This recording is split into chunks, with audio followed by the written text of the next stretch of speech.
Happy Thanksgiving, everybody. And before football really revs up, both on a college and professional level, we have some big games to reflect on because this was one weird week in the NFL. And as we look into three big games on Thanksgiving Day, and then huge implications for the future on Sunday, we have to get to it with the best guys around. Bryan, Alex, Desmond are here. Hey guys, what's up?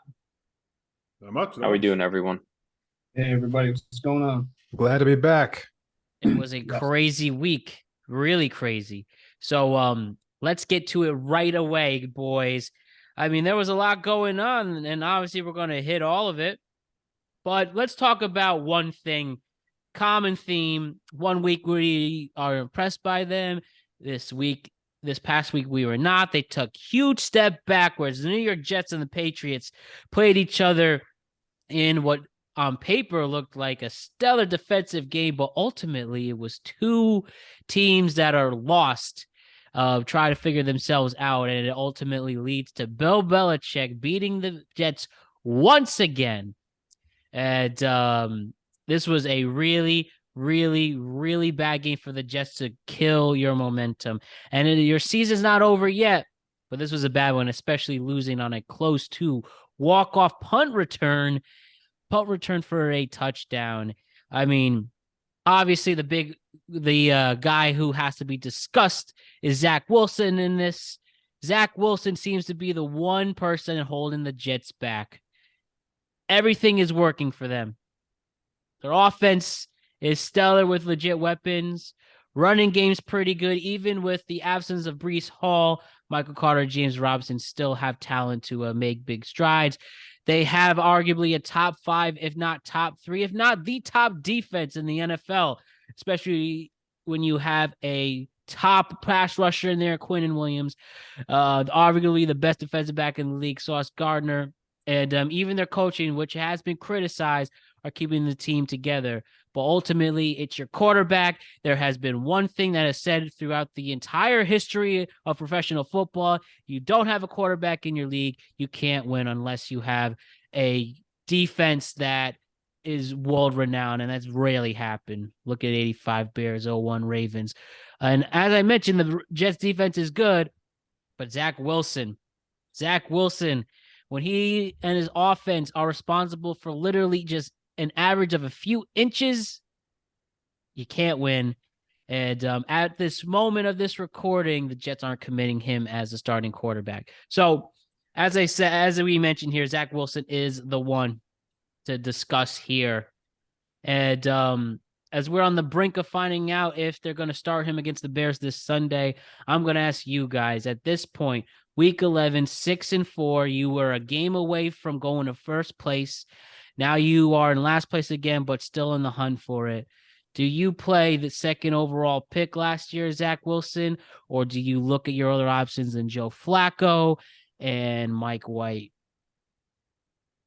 I think you have to look at other options. The entire season, I've been a big critic of Zach Wilson just because, he hasn't shown his worth for that second overall pick. And I really think that Mike White or Joe Flacco will give another option to them just because they're veterans. Flacco has the pedigree to understand how to read a defense and make plays, even though he is a statue and takes a ton of sacks. It's a lot better than, Zach Wilson taking a ton of sacks and then just completely throwing a ghost on the field. So I think they have to make a change also just for the locker room after his comments after this game on saying he took no blame for it when That's right. Yeah, you can't average 3 inches of play. So he definitely should get benched just for that, for accountability. You're supposed to be a leader. You want to be a captain as your quarterback, and you're not taking the accountability. Yes, that was one thing I did forget to mention. The asinine comments of not taking ownership. And now we see NFL journalists trying to show stories of doing the opposite of what he did. Justin Fields apologized to the Bears defense, allegedly. I know Josh Allen has held accountability, but Zach Wilson, not the case. What else, guys? Are you cutting the bait? Is there anybody here who would say keep Zach Wilson, have him start this week, but maybe on a short leash? I would say start him, but yeah, I would have him on a very, very short leash. Like Bryan said, the accountability aspect of this was the thing that bothered me the most. That defense kept them in the game the entire game. It took a walk-off punt return to lose that game. In the second half, that offense was inept. I think you start him, you see how those first two drives are, and if there is nothing going on, you put Mike White in. I'm not the Flacco person. I know there's some Jets fans that are saying put Flacco in. No, I think you see what Mike White has. He's shown success in the league before. I know he was banged up in that Bills game last year, and he threw interceptions and stuff. But I think you see what Mike White has. But you have to put Zach on a very short leash. And show, if he makes mistakes early, you have to make him accountable. Sit him on the bench, make him, think what he did. Because you can't say those comments after a game. You lose the locker room so fast. And if you lose that locker room, you're going to be quickly out of a starting role in anywhere in the league. So I say start him, but he's definitely on a short leash for me. I'm going to say that I would prefer to start Mike White just to simply send a message, right out of the gate and kind of have that reclamation project start already. I think that Zach Wilson has been kind of hampered by his shortcomings throughout the season thus far. And, his defense and his run game has really been bolstering and holding him up, propping him up. So for him to really turn on the team and not hold any accountability, he has to understand that the leadership position is top down. And if you're not going to be an extension of the organization and having that accountability, I think that the coach has to take the ultimate authority when, of course, as you guys know, Robert Saleh's job is just as much on the line as well. And if he doesn't take this opportunity to kind of bring the reins in, it could look just as bad on him as well. So I would just try to send the message and start Mike White for the sake of letting Zach Wilson know just how expendable he may be. He has the lowest completion percentage in the NFL at 55%. That's below Baker Mayfield. That's below people like, Colt McCoy. I mean, that's below everybody. And so, I mean, yeah, you can have, it might seem a little like a little reactionary because they did just beat the Bills the previous week. So that so you're thinking to yourself oh, we'll give this guy a little bit of a chance. But I think if you look at the entire body of his work, the Jets aren't winning because of him. They're winning in spite of him. He is not actually adding to their success. So you could make the argument that they would be 8-2 right now if they had another quarterback in there who's on their roster. They could put Mike White in there. They could get better production. They could put Joe Flacco in there, who's not a great quarterback, but you don't need a great quarterback with this defense. You just need a quarterback who can get a couple scores a game. On top of that, the Jets missed out on getting someone at the trade deadline, I think, just as a backup for backup's sake, because he's been struggling all year. They could have went after Gardner Minshew. Philadelphia would have traded him, I think. So I think the time for Zach Wilson might be coming to an end, but I also believe that the offensive coordinator needs to go in New York because there's Matt other Matt LaFleur's is that who the offensive coordinator is right now in New York? It Mike or Matt? I always get mixed up. I got it confused. It's all right. Offensive coordinator LaFleur, though. I thought Matt LaFleur was the head coach for the Packers, but you're right. Matt you're is right. the head coach of the Packers. Me. I think it's Mike. Is it Mike? Mike LaFleur is the Jets offensive coordinator. Yes, here, it's so Mike. He's got to go. Apologize for that. He's got to go because there's other mediocre quarterbacks in the league who are doing a lot better. There's another one who shares the same stadium as them. So, I mean, they need to do better from an offensive scheme standpoint.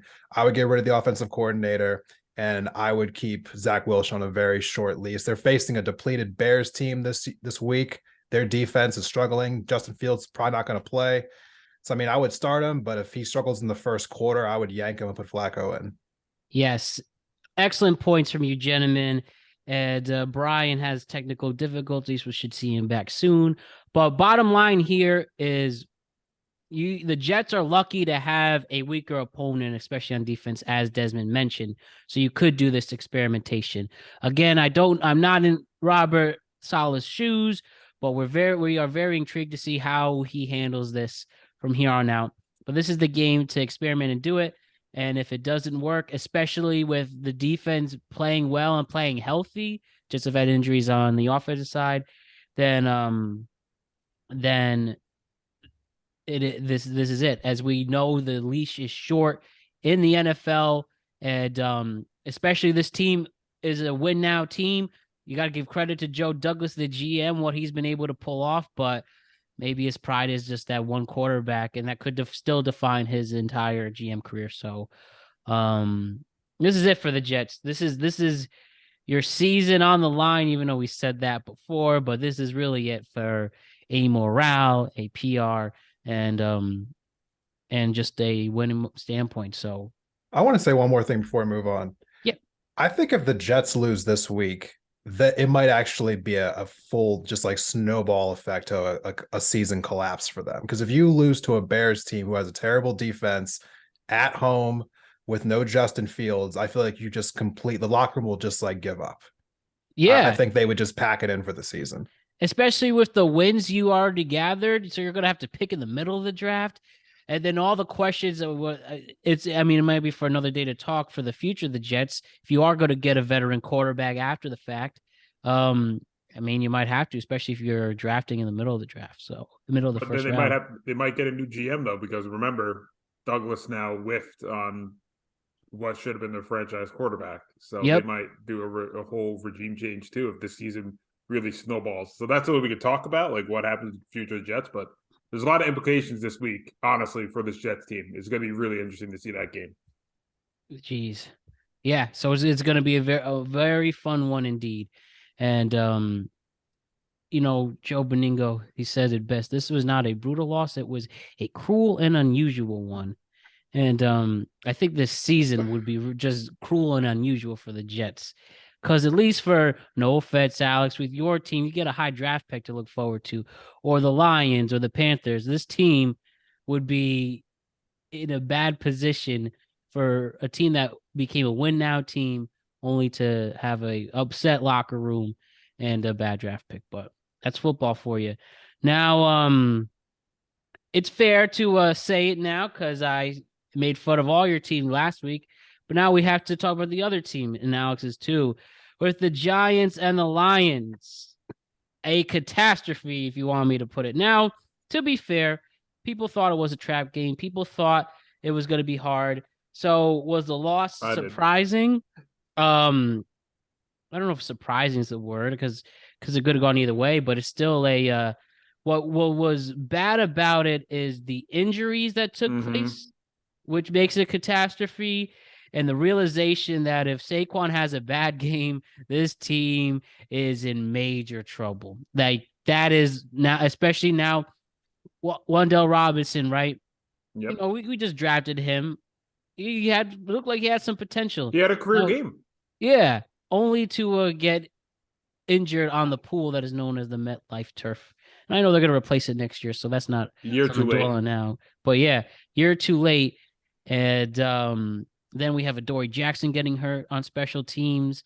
Now, this is one of the few criticisms you can give the Dayball coaching staff. And why are you having him return instead of like a Darius Slayton or whomever?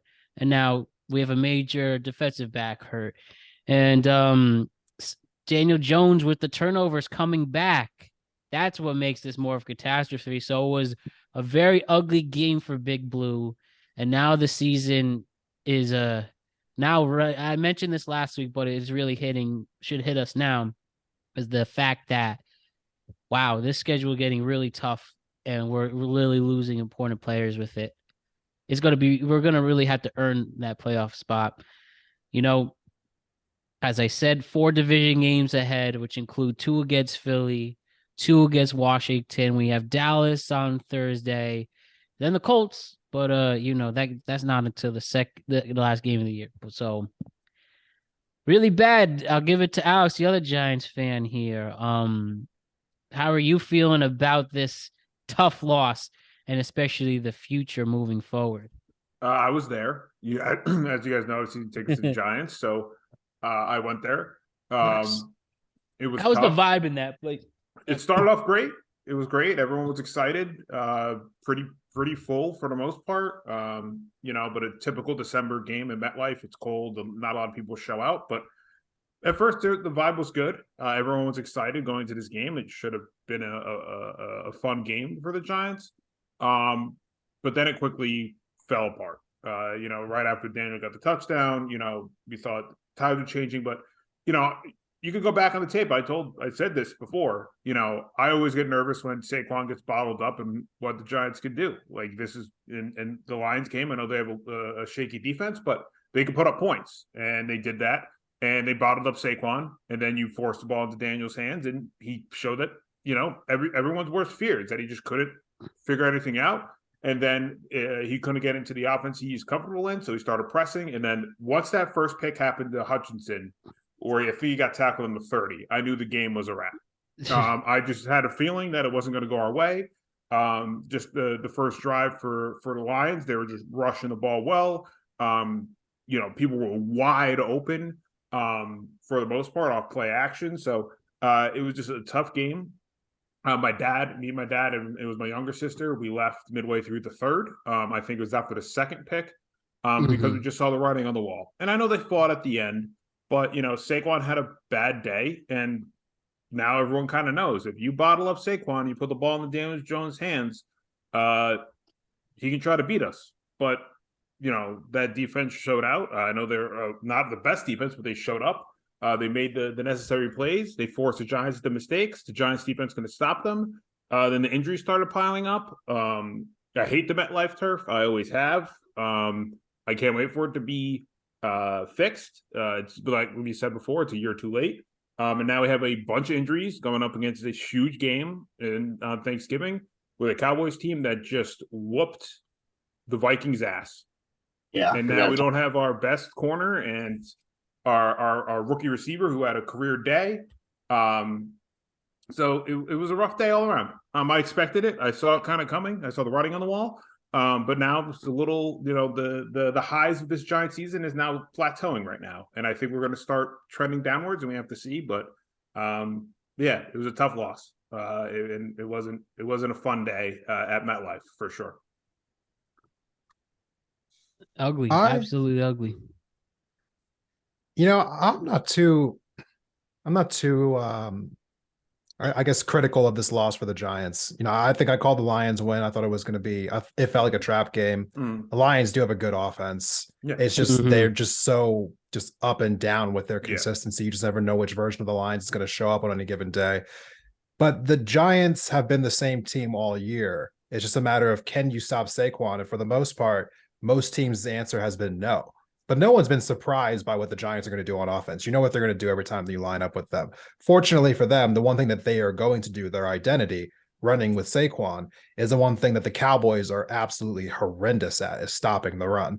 So, I mean, if the Giants go down to Dallas this week and they rush it like 30, 40 times and they're able to keep it close, I think the Cowboys will fold under pressure because they always fold in these big primetime games. So I feel like this is actually kind of a toss-up when it comes to this Giants going down to Dallas thing. But the Giants need this game.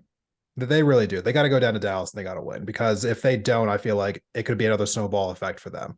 As you were noting earlier, they got games 2 against Washington, 1 against Philly. They're playing the Vikings at 1:00 Eastern. So we know that Canton Kirk will show up for that game. You got to get this win. But I don't think that this game really showed us something that we didn't already know. I mean, you guys are both Giants fans, so maybe you're a little, you're a little too glossy eye when it comes to Daniel Jones. But he's got to go.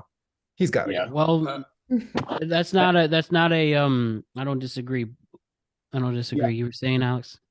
Oh, I was just going to kind of continue off Desmond's point. I think moving forward in the long term, I think Daboll is ultimately going to, eventually draft his guy. And I know we kind of alluded to that with the conversation from weeks past. But I think in addition to what you guys said, which is Giants got away from what they do great, which is forcing turnovers, running it down your throat, and, third down, critical, key play action plays with Daniel Jones. It's just they got themselves in trouble. They turned the ball over. And when I look at Detroit, because Desmond, said it was a trap game, I mean, they played a clean game. They limited their penalties. They won time of possession. They didn't have a fumble or an interception. So I thought it was a really clean game on the side of Detroit as well, to not give the Giants anything easy as well. Yeah, I was just gonna say real quick, just looking at the injuries piling up for this Giant team, looking like Noah Vanille, obviously Azeez Ojulari has been hurt, Wando Robinson, Shep's out for the year, Xavier McKinney, Ben Bredesen, Aaron Robinson, Faber Moreau, Adoree Jackson, Bellinger, and John Feliciano. All talented guys who have been impact players throughout this year, all probably won't play for the Cowboys, against the Cowboys, I should say. So, that's where me and Matt are kind of nervous, because the key players, the guys who've held it down for most this year, are now not going to be in this big matchup. So, yeah, like I said, I totally agree with you guys. I know we alluded to talking Daniel's future last week. Yeah, it is a little nerve-wracking right now that was a game where we're like, okay, they're bottling up Saquon. Daniel, let's see what we can do. And he didn't really show up. He was traditionally. I'm sorry, Alex. He was traditionally pretty efficient on third down and games past as well, but he's just not going to cut it. No. There's one more thing I want to add to this. Mm-hmm. The NFL needs to implement a second bye week. Like they really do. There's so many injuries happening, and it's just a positive all around. You extend the NFL season one more week, you're going to lower the amount of injuries because people have more time to rest. I think they just got to do something a little bit extra for all these injuries taking place. I don't think just replacing, the turf is going to be enough for some of these things. No. And also, as I was saying that the Giants or that the Cowboys struggle in primetime games, I also want to note that Daniel Jones has never won a primetime game ever. Yeah. That changes, but doubt it. Nope. I agree with Desmond, everything you just said about implementing, a second week to extend a second bye for each team. But I do have to say that this has been a recurring issue with this field, because I remember vividly in my mind that 2019, when San Francisco came to the Jets to play, I think 6 starters in one game. And I was like, whoa, someone had to investigate this. Yeah, that was the game they lost. I think Solomon Thomas torn ACL. I think Bosa got hurt. I think Mostert got hurt. I think Garoppolo got banged up later in that game. They filed, I think, a grievance or something with the NFL.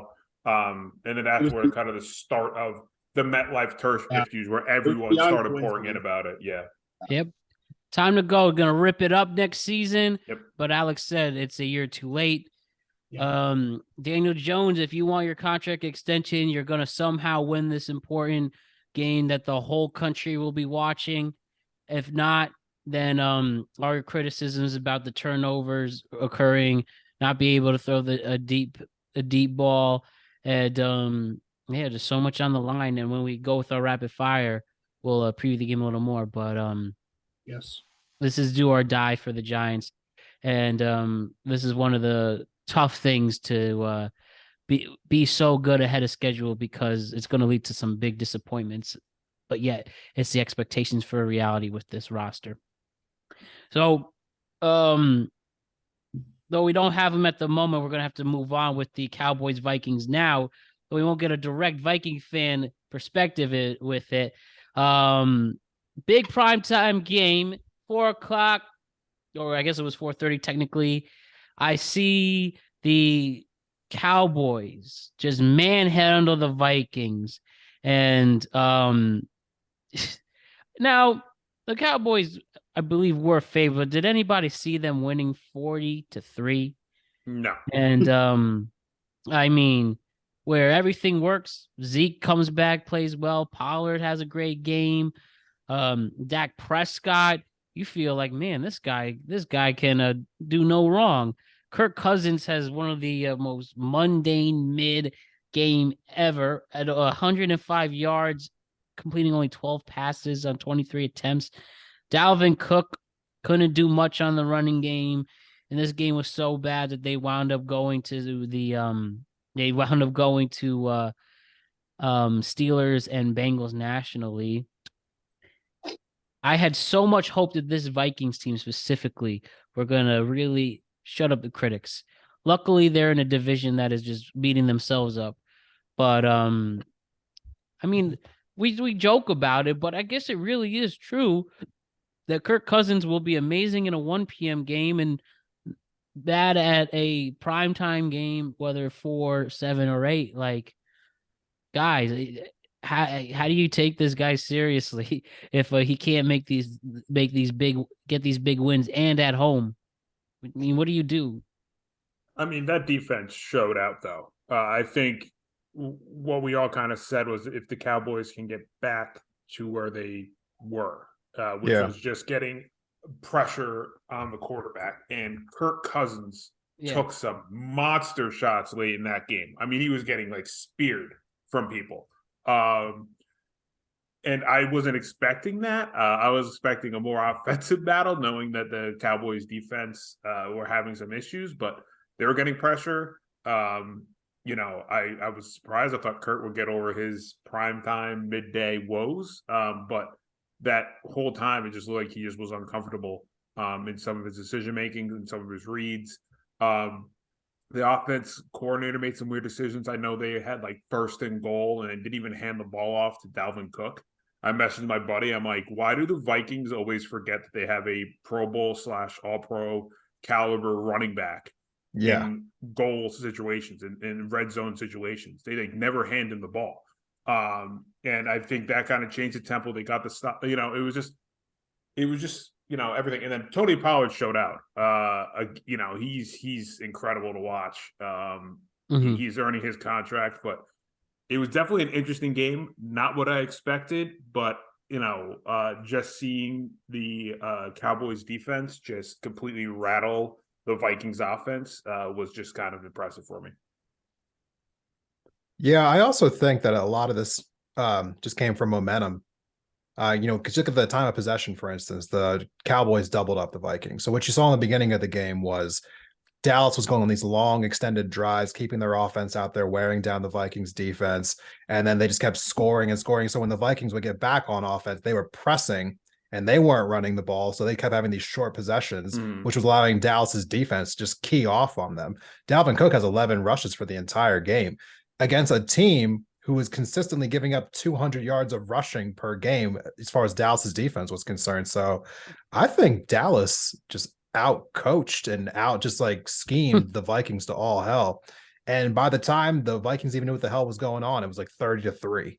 It was done. So I feel like Dallas won this game in the first half. They completely controlled the tempo. And yeah, I think more than anything, I know we're all focusing on Kirk Cousins, and I think it's fun to dogpile on him. So I'll take my shots at him too. But I think Minnesota's head coach should be putting his head in the sand this week for mismanaging the hell out of this game. Yeah, I couldn't agree more with everything you guys said. I don't have much more to add to it. I felt like right out of the gate after the first quarter that this felt like a mulligan game for the Minnesota Vikings. I think O'Connell, he got kind of totally dominated by the end of the first half. I thought that there was really not much of a chance coming out into the second half too. Particularly after that first turnover right out of the second half, that they had any chance in this game. I thought that they just Dallas ran down their throat. They dominated time of possession. They had everything clicking on offense. I mean, they were even 12-17 on third down, which is actually kind of unorthodox for Dallas because, as Brian mentioned in the last episode, they're really not a historically great team on third down. There's a lot of missed opportunities, particularly when you look back at that Green Bay game just a week ago. So I think that, this is one of those where it's like, Barry, throw the tape away if you're Minnesota. I don't think, I understand that this may be a future matchup in the NFC playoffs, but I think they just kind of got overwhelmed by the moment. I don't think it's too much to read and react, to go too far astray from their identity as a team. Tough day for Minnesota. Absolutely tough. But you know who had a great day? And I think now he's unanimously the MVP if the season ended today. But Patrick Mahomes leads the Chiefs into a comeback victory over the Chargers. And yeah, like I said, Mahomes, I think he's his number one best quarterback, hands down. With Josh Allen having some missteps in the past few weeks, reckon he won this week. He's not it. Tua has had a great season, but he's not it. Mahomes is number one. He lost his best receiver and has only gotten better. And you got to give credit there. Great comeback from him and his team. And I think the Chiefs are the new favorite in this entire league to win the Super Bowl. That's what they really proved on Sunday night. So the Chiefs, guys, we agree that's the team to look out for. This is their title to take at this point.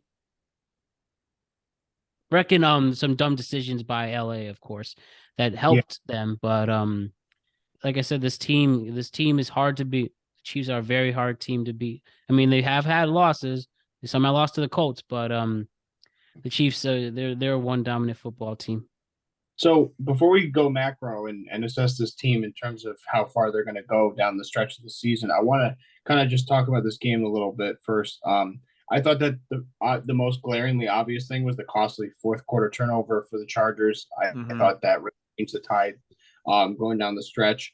You can see the difference in the offense with Chargers with Keenan Allen versus without, even with just one guy, let alone Mike Williams back as well, at full health.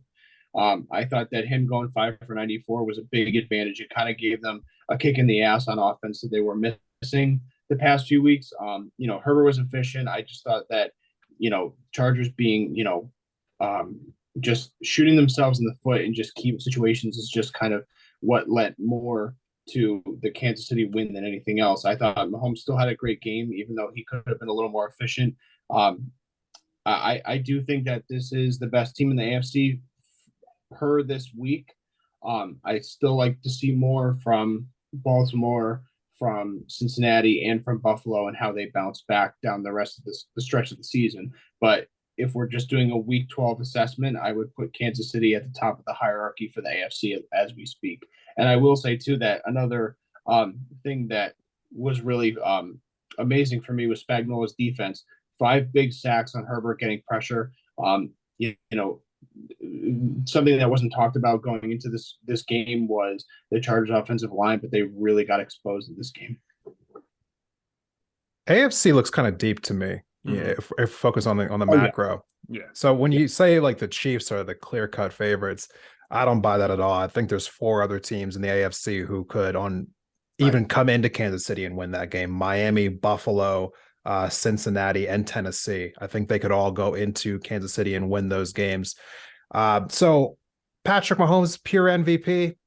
I'm not quite so sold on that yet either. I think Tua might actually have something to say about that before the year's over. The Dolphins have looked unstoppable with him like at quarterback the last like 5 or 6 weeks here. So yeah, Chiefs are a great team. They've been a great team. They've only won 1 championship in the last couple of years, but they are, in my opinion, on like a dynasty run right now. Patrick Mahomes has been to the AFC Championship game every single year that he's been the starter for the full season. They'll probably be back there again this year. Yeah, I mean, if anyone doubts the Chiefs, that's just foolish. I mean, I expect them to be in the AFC Championship game again this year. I still think Buffalo gets there, but it might be in Miami. Okay. Yeah, I agree with Desmond. I think the AFC is deep. I think there's teams that can definitely beat Kansas City.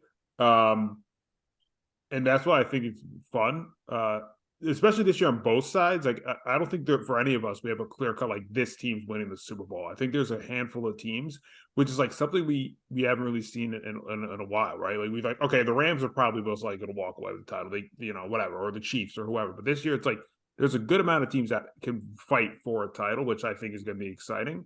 And just watching this game, I think the Chargers really kind of shot themselves in the foot late at times. They just gave up kind of some easy things here and there, some sacks and stuff. And just the Chiefs took advantage of that, which is what Mahomes is going to do. If you keep him in a game, he is going to find a way to win. And great teams do that. And also, I just have to, because Jersey person here, I just have to give a shout out to Rutgers star Isaiah Pacheco. I'm very happy for him. 7th round pick. I got to see him in college, was a tremendous back over at Rutgers. I'm happy to see him succeed at the NFL level. Me and my fiance's dad always talked about him. He was texting me like, Pacheco's he's breaking out of camp. He's going to be on this team. And I'm like, he's pretty solid. So the rich get richer in Kansas City, because we thought they lost Tyreek Hill and we thought, okay, their offense might not be the same, but they found Isaiah Pacheco. They said Clyde Hilaire. Kelsey's so obviously great. Juju before his concussion was playing really well. Mecole Hardman. They have a bunch of talent still. So that's why I think a lot of people are looking at this Chiefs team being like, they could do it, because if you keep them in games like Mahomes just saw, they'll find ways to win. And if that comes playoffs where you give them a chance, they're going to take an opportunity to run with it. And that's why I think everyone thinks they're going to have a deep run come this postseason. And you have great one coaching amendment as well that I want to put in there. If Odell Beckham Jr. goes to the Chiefs, which it seems like he's going to sign with somebody in the next week, I think that puts them in the clear like favorite status. Probably. I could see him going to the Cowboys though, but if he goes to the Chiefs, I think a lot of people are going to say it seems like he's narrowed it down has. between like the Cowboys, the Chiefs, and the Bills. So What I mean, about Baltimore? The Giants were like, I think if they won this week, he might have considered the Giants a little bit more. He can't go there. Daniel Jones can't get him the football. That's what I'm going to say. That's the thing with no deep pass. But that's the thing, though. People forget. Eli couldn't throw the deep ball when Odell was there. He just had him on slants, and Odell just ran into the house every time. It was insane what he would do. I watched all Odell's game when he was a Giant. You just put him on a slant, get him the ball in space, and he would take it 60, 70 yards to the house. Right. 40, he made the best catches. out of a bad situation. Yes. But if you're telling me that like you get to choose, you're a free agent. You get to choose between Daniel Jones, Dak Prescott, Josh Allen, and Patrick Mahomes. Yeah. I'm sorry, Daniel. Yeah. I ain't going back. It's good. How about Baltimore just as a wild card? No, he's not going there. I don't know if he's going to go there because I think he's at the phase of his career now where he wants to, and that's why I was saying the Giants are now kind of out here. But I think he just wants to go to a team that has limited shot. I mean, I could see him go to the Ravens and they still have a chance to win. But if he goes to like a Kansas City or a Buffalo or even Dallas, a lot of people look at them as Super Bowl teams, right? So he's just trying to find the place where he thinks he can win another ring. And if he has to pick between those three, I think those are kind of the teams. Not all people are talking about Ravens winning Super Bowl. A lot of people are talking about the other three, fighting for a ring. But I do think that picking up Roquan Smith was a huge kind of, that was a huge signal to the rest of the AFC that we're here to play too. Yeah, I'm not discounting the Ravens. I think the Ravens are going to do extremely well. I just think if you're looking at quarterback talent, like Desmond was saying, oh, for sure, you will probably pick up Mahomes or Josh Allen over Lamar, even though Lamar is fantastic. But yeah, Lamar doesn't throw to his wide receivers enough. Yeah, he is in love with throwing it to Mark Andrews. Mark Andrews has his eye. It feels like he doesn't want to look for anyone else. Because he just has him on the quick outs. He was like post, boom, I got you. He treats Andrews the way that Rodgers treated Devontae Adams last year. I would hate to be a wide receiver in Baltimore personally. Yeah, that's why I think you want to be a good fit there because he, as Desmond mentioned, he want to get the ball a lot. Speaking of the contemporaries, though, the Bills and Browns get snowed out, and they moved the game to Detroit. They almost pull, I think, close to a full sellout, and it leads to a close 31-23 game with the Bills winning, not hitting that cover, but they get the victory against Cleveland. And Josh Allen, the one thing to point out here, this was a game that was, despite them winning, Josh Allen didn't have that explosive Josh Allen performance that maybe you're used to seeing at only 197 yards, 1 touchdown, and 18 completions over 27 passes. Devin Singletary runs it. They, we had Knox have a good game playing the tight end position. And whether this was a result of a weird practice schedule week with everything going on and what have you, regardless, the Bills get a big win after a tough loss the week prior. So again, as we mentioned this and looking at it on a macro sense, with the Bills right now, they're 7-3, and yet again, people thought at this point they'd be more 9-1, 8-2, but and for this game that was a little too close for comfort. I don't think it was a game to bounce back to think like these are the Bills again, and they're going to play Detroit on a short week as well on Thanksgiving afternoon. So what do we say here with the Bills? Again, you have a game that, this Lions team, I think, can pull it off. I mean, I think the Bills are favorites for a reason, but you know, they're on a hot winning streak right now. They have some good momentum going. Again, they're more healthy than usual, than before. So we have the Bills have a tough matchup. Well, okay, they have a game that could go either way against Detroit. And after this game that was too close for Cleveland and the weeks prior, can the Bills get momentum back as a huge favorite for the rest of the season? Excuse me. You want to go first, Alex? Yeah, I can go. There's still, I feel, something off with Josh Allen right now, and I think it's just kind of his elbow. Right. And I think he's really just trying to push through it, which is why we're not seeing, the Bills' offense click on all cylinders. I think that's an excellent point. They rushed over 20 plus times, which is, I know. And if you look at their stats, both running backs had great days. I mean, Singletary 18 for 86 and a touchdown. James Cook 11 for 86, no touchdowns, but at almost 8 yards a carry.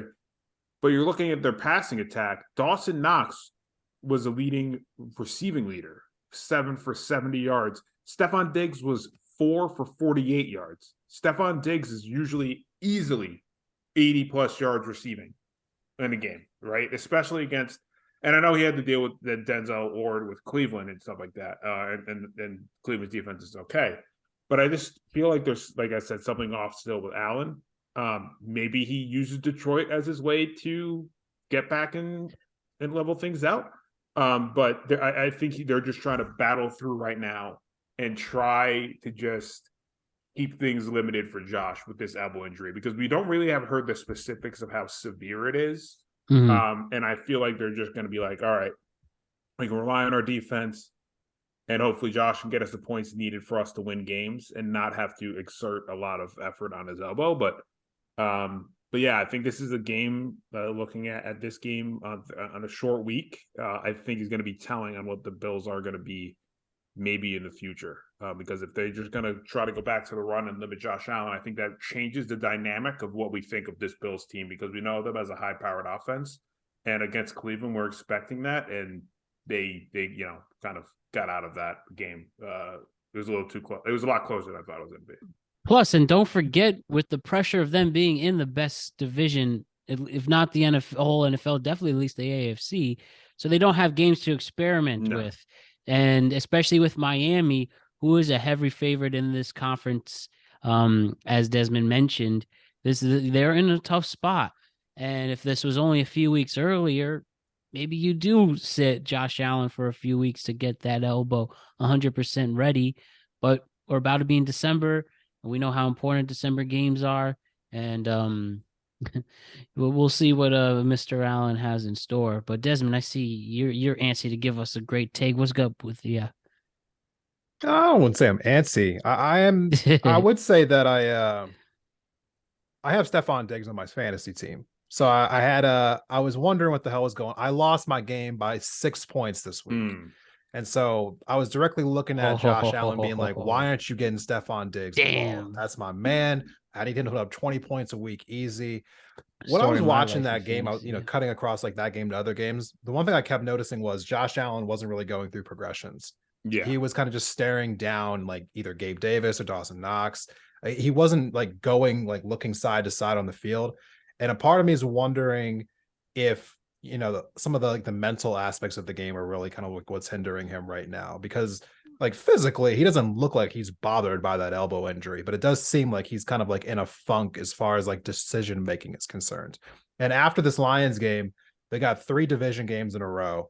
And what you just mentioned is the best division in football right now. Now, thankfully for them, 2 of them are at home, but you still have to face the Patriots, Jets, and Dolphins back to back to back. They all have great defenses.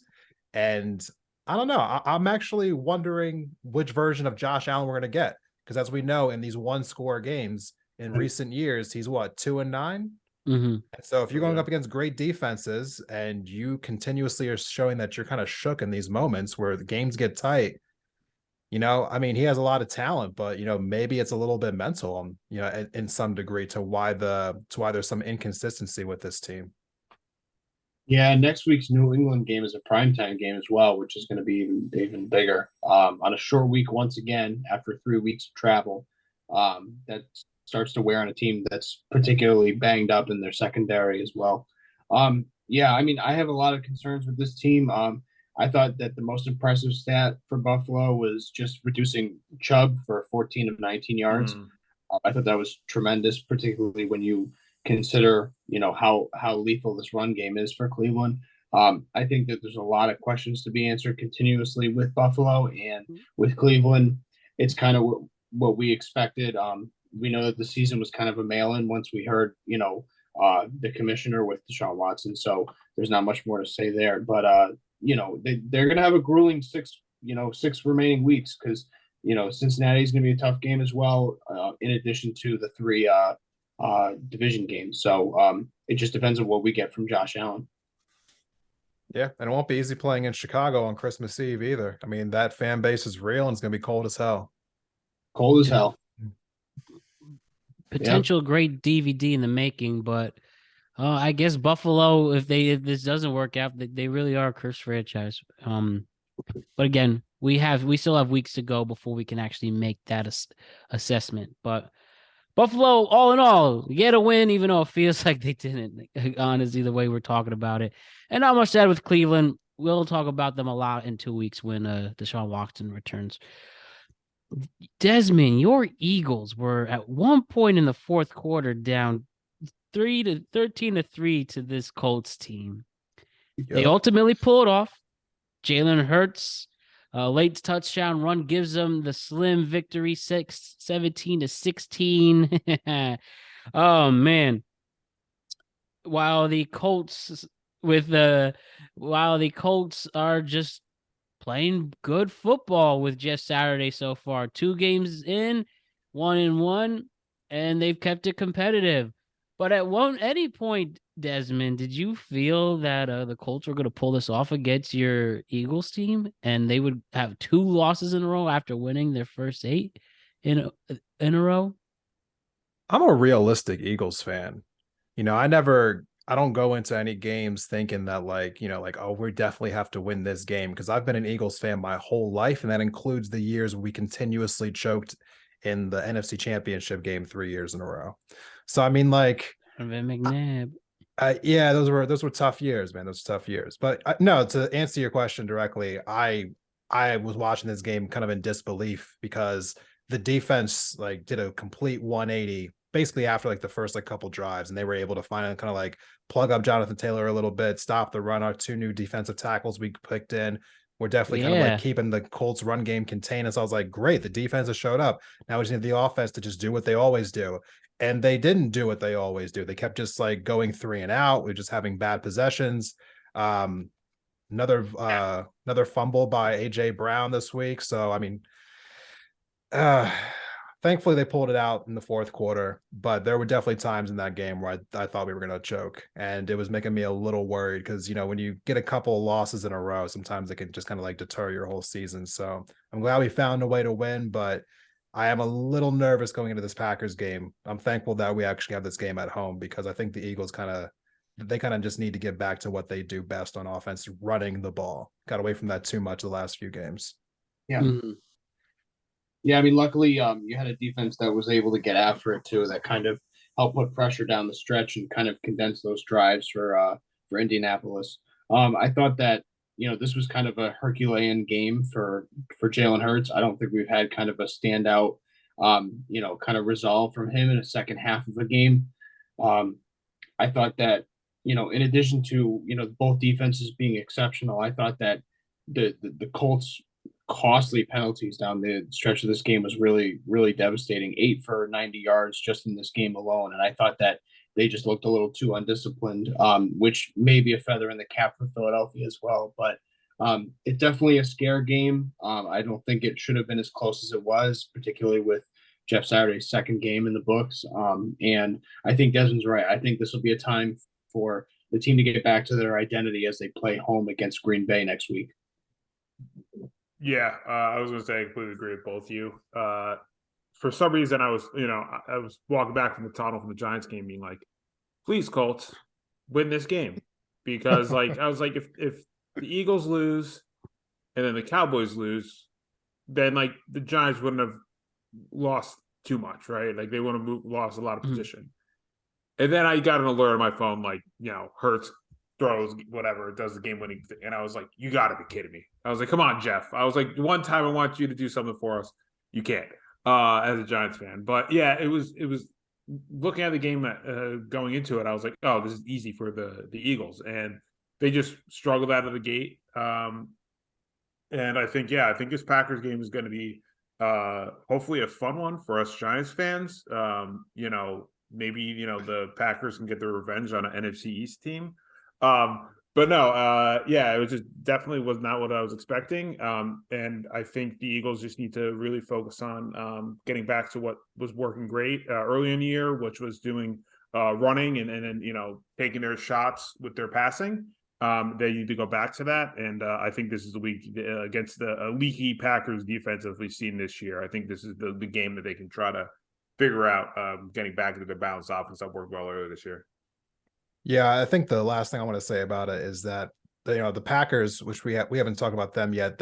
I thought they lost the game to Tennessee, but I thought that they seem like they're getting a little more cohesive on offense. I'm a little worried about what they're going to bring to it, coming off of a mini bye, so they've had extra time to prepare for us. But I think that the Eagles do the best when they're more balanced. And I think that, Sirianni is going a little too pass heavy recently. And I think if we can just bring that back closer to a 50-50 split, I think that's where we're the most dangerous, when we're able to kind of like control the tempo of the game. But, we'll kind of see how that goes going forward. And you have a great running back by committee team there as well. Miles Sanders is pretty legit. I think it's the offensive line, man. I really do. I think we have if not the best, one of the best offensive lines in the league. And I think, you put some explosive people back behind a line like that. And yeah, we should be able to dominate most teams. Right. Absolutely. And listen, this is a team that has to get some recognition. Is the Washington Commanders. Taylor Heineke is clearly the guy in Washington now. He's no longer the backup to Carson Wentz. Carson Wentz is his backup. And, no, see you later, Carson Wentz. We're not going to see you as a starting quarterback anymore. Now he's 4-1 starting this season. The defense shows that they have the Washington defense shows that they can not only score, but they can hold teams. Now, I get it. They beat a Houston team that is terrible, but they at least show that they can but they at least show that they have the makings of something here, even if they could be a sneak team in this playoffs. And another reason why, as a Giants fan, these games are important, because this Washington team is serious, and they have two solid backs in Robinson and Gibson. And there's a lot to be excited for in Washington right now. And this team's good. And especially having a good coach, Ron Rivera, I think this team has to be taken more seriously. Do you guys agree with me, or do you think I'm, as the kids say, bugging? No, I think this is a shutout game for the Commanders. I think we know, offensively, they've been shaky, but Heineke's come in and he's done his job. And he did it so well that Wentz is probably done as a starter, like you said, Matt, in the NFL, because they are not going to go back to Wentz unless Heinicke completely fumbles everything. And he's been solid. And I think, down the stretch here, they have a shot to make the playoffs, which I don't think a lot of us expected, especially early on this year. But if things are swinging in their direction right now, and they just activated Chase Young onto a defense that looked really, really good against the Texans. They were scored. Yes, that's a huge thing to get back. And they just got Chase Young, who we all know is a devastating pass rusher in this league. And he's young and he's coming off a big injury. Everyone understands that, but he's a captain on that defense for a reason. And they're adding him back, and they already have some valuable pieces on defense. This team is built off their defense, and now they're adding him there and at the right time. So I think it's going to be interesting to see what this team does. But I like I said, I've been impressed with Heinicke over these last few weeks. I always thought he was always solid. I thought he earned it or should have earned a shot before they did the Wentz move, but they didn't give him a shot. And now he's, showing they should have given him a shot this whole year. Yeah. And we'll see. But yeah. He played in the XFL, man. Yeah. And look at him. Now look at him. But yeah, that's the real things to take away. Again, Houston's just continue to tank to get a better draft position. But that's all we can say. Washington is not going to the playoffs. They Listen, will lose their next 4 games in a row. Okay. Desmond with Is that the take. Desmond just There's dashing. take. Dashing They will the lose. hopes. So you They will you- lose to the you- Falcons this week. They play back-to-back games against the Giants. They're going to go to New York. They're going to get stomped down by the Giants. Then they're going to have a bye week. They're going to feel good about themselves. They're going to face the Giants again in Washington. They will lose that game too. Then they have to go out to San Francisco, and they will get absolutely destroyed by this new San Francisco offense that seems like they are the best in the league right now. They will lose the next 4 games in a row. Desmond, I'm a Giants fan. I wouldn't put so much faith into the Giants in those two. I could see that easily splitting. Or them Your losing lips to to the God's Falcons. ears. That's my hot take. Commanders lose the next 4 in a row. It's fool's gold right now. There we go. So I'm not going to disagree entirely. I'm going to be kind of the even middleman here between all these takes. I don't think that it's too much of an overreaction to say that Washington's in the mix in terms of making the final wild card spot, just because I think by virtue of the NFC being so weak, and I think that this division is propped up by their schedule, I think the chasm between all 4 teams is not as wide open as we expected it to be. At least that's my perception. Now, again, they're not winning pretty games. They're winning defensively dominant games. They had 7 turnovers in this game, 5 forced sacks, and 2 picks. But they have things that they're able to lean on, similar to the Giants in the way that they formulate their wins. And I think that winning time possession, particularly this game, extending drives, and keeping the game simple for Heineke is just enough for them to win games. So while their ceiling may be low and lower than the other teams in this division, I don't think it's too much of an anomaly to say that they could easily go 500, if not 3-1 the next 4 games. I think they have no shot in that San Francisco game, but they could win the other 3 games, and I don't think they're out of this division entirely either. All right. I like the perspective on all things here with Washington. I mean, I hope Desmond's right that they keep losing, that they would start a major losing streak after this great winning streak. But I do think this team just has to be taken seriously a little more. So we'll take that, and it's going to be fun. Now, I want to talk about the Packers and the Titans that played. Though things worked and clicked for the Packers, Rodgers had a good game again. Looks like Watson, this guy Watson is going to be, I won't say he's a go-to yet, but he's had a few good games, and he's potential to be. 4 touchdowns over the last 2 games, right? He had 3 and then 1. He had 5. Yeah, exactly. 5? So definitely we need to see more games of that. But if this is the case, then hey, maybe he got at least one solid receiver out of this year. But ultimately, Tennessee wins. And, it brings to your point, Desmond, you talked about last week, that it's so frustrating that this Titans team is so good everywhere else but the quarterback in Tannehill. And especially Mike Vrabel, he's just such a damn good coach. I just love what they were pulling off together at Lambeau on Thursday night. But ultimately, it seems Tennessee, that could be the one thing holding them back, is having Tannehill as the quarterback. And Malik Willis, when he's played this year, hasn't really done much. He just hand the ball to Henry. And this just shows that you really need Henry to stay healthy as well. But despite the good things with the Packers, this team would have to win out, or they can only afford to win one more. They can only afford to lose one more game to be competitive. They're at 7 losses right now for Aaron Rodgers. And though I've had given him props and I still have a huge amount of respect for him, the Packers, this was a tough game for them to lose in front of their home crowd. And if the Packers, if I'd say one thing, if Aaron Rodgers if he can win out this and make keep his team in the hunt, then I don't know if it'll convince Alex that Ranniello that he's something special, but at least to other people and to most other people, Aaron Rodgers is legit. But he was as legit as you can get, but still come up short with only having the offense score 17 points. So ultimately, what are some of the other things you took out of this game? And the other thing also to mention with Tennessee, as good as they can be, they could keep winning games. Last year they were the number 1 seed in the AFC. But again, if you have Tannehill, he's not going to win you any conference. He's not going to win you the Super Bowl. And the Titans defense isn't though fine and good, but they're not a historically great defense that can still win you the Super Bowl.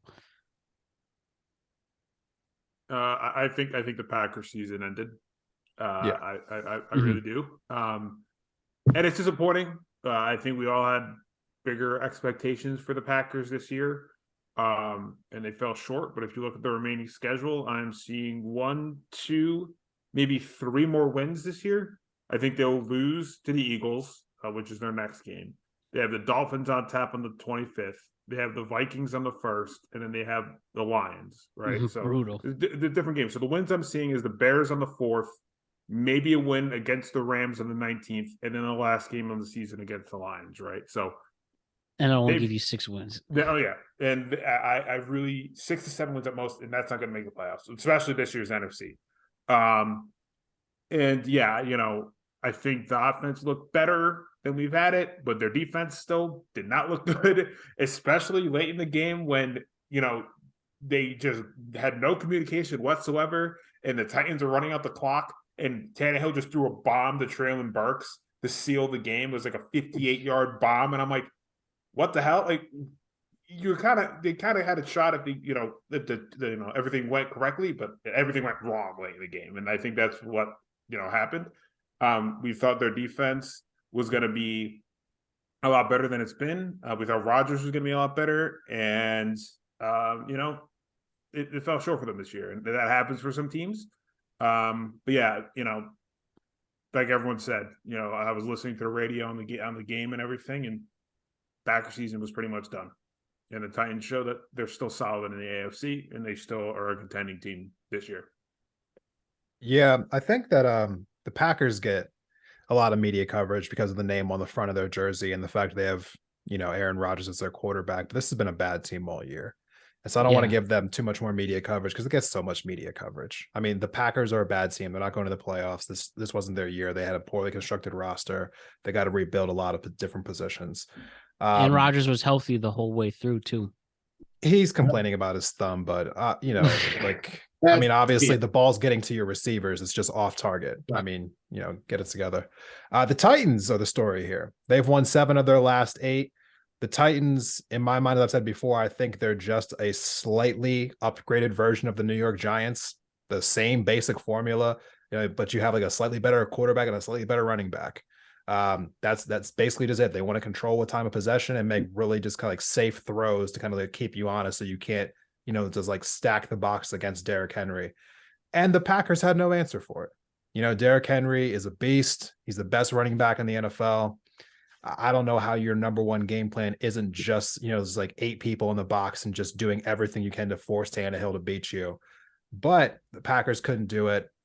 I like the Titans going forward as being possibly a number 2 seed in the AFC. And I say that only because they're in such a weak division that I think they're going to have an easier schedule down the road. And the other teams, especially in the AFC East, will probably cannibalize each other, which will allow the Titans to kind of get a higher seed due to that fact.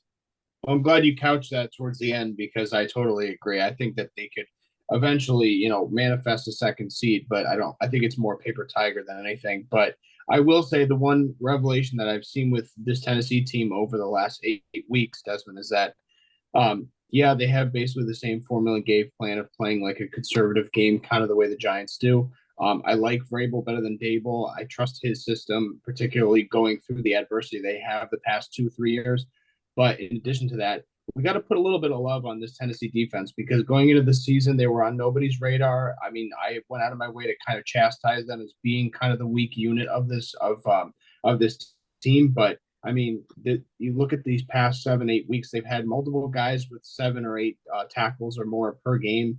They weren't jumping off of the stat sheet this particular week. They only had 1 sack, but they've been able to kind of get teams off the field in a hurry. And I think that kind of the one guy who we lose in this is actually Jim Schwartz, because he's kind of the puppet master running this defensive unit all across the board. He's been able to kind of put guys in the right position on this team, because year after year they've been losing coordinators left and right, and I think he's kind of kept the right pieces in the right position to win games efficiently and effectively as they have. So I think that this Tennessee team, clearly they're benefiting from 6 easy wins a year, but I think that they will make a deep run because they have the right formula to win, and because Vrabel has seen tough games in the past. Yeah, that Tennessee defense will get put to the test this week when Cincinnati, when they have to go play Cincinnati. Yeah. Yep. And that's the game that I was most conflicted on this week. So I'm really interested to see how that one plays out. For sure. And just there's just no other, you're not worried about Tannehill once he gets to the January again. You don't think, do you guys think that he has what it takes to continue to win playoff games? And I know he made it to a conference championship, but I just don't see it with Tannehill when the game matters the most with him. It's tough for me because it's always on what the defense does to stop Derrick Henry. Mm-hmm. And if it's he can't run wild and they can't get into certain spots where Tannehill can just deke and dunk his way into the end zone, then I'm like, okay, I don't think they can make a deep run. But again, Derrick Henry is probably the best running back of football. He has been these last few years. He's incredibly hard to stop. And when the lights are on him, he always shows up. So, I have faith that, this Titans team could make a run. But again, it's really on what we see early on with defenses stopping Derrick Henry. Look at the Giants, right? Like they played them week 1. No one kind of saw the Giants win that one. And they bottled up Derrick Henry extremely well. And Tate Crowder lit him up, which I don't think anyone expected, but he got a rip on him and he made him say, we're here, right? So, and then we kind of just deked and dunked our way. It was kind of a back and forth kind of weird game, and then we won on a missed field goal. But I think that's what the Giants' game plan was. If we can bottle up Henry, let Tannehill beat us. And if teams can do that, then, yeah, I guess you could say people won't have a lot of faith in Tannehill doing that. But, again, Derrick Henry is so hard to stop. And we really have to see these matchups in the playoffs and what defenses he's going to be facing, really. I think that the Titans are a second round out this year. I think they get to the second weekend in the playoffs, and they're probably going to lose there. I think Tannehill, he's like a Jimmy Garoppolo type, but he doesn't have the same offensive weapons around him and the tight end and the receiver position. Right. So he can't give you the same results that Jimmy Garoppolo could. So no, I don't think the Titans are a threat in the AFC to make a deep run in the playoffs. They just don't have the offense for it. Mm-hmm. All right. Totally. Bengals and the Steelers, as I mentioned, this got the national attention after the slaughtering of Minnesota at the hands of Dallas. So with this game, though, I think the Bengals have something good going. You have Jamar Chase on the brink of returning. Joe Mixon having another really good game. And, the Steelers are just figuring out what they have. And I don't know if Kenny Pickett has given them a reason to think that he should be the starter ultimately. So that's the things I took out of this game. And maybe the Bengals maybe this type of Bengals team is more of a second half team, if anything shows of this. What really interests you guys in the Bengals and Steelers this past week? I was kind of surprised just how their offense didn't really slow down. I know Mixon got a concussion, and we'll see what he does going into this next week. But I mean, we've seen Samaje Perine step up in moments when Mixon's been out. But they just stayed the course. Burrow looked pretty solid. Obviously, 4 touchdowns, 2 picks. T. Higgins looked really good. Perine had 3 receiving touchdowns. He was kind of, Burrow's security blanket there. And yeah, like you said, Matt, I think we're seeing this Bengals team as a second half team after a rocky start. And with the Steelers is just tough right now. They're having a tough year, a down year. They're trying to, get the fans excited with Kenny Pickett, and maybe he's the future, but he hasn't really shown a lot of bright spots.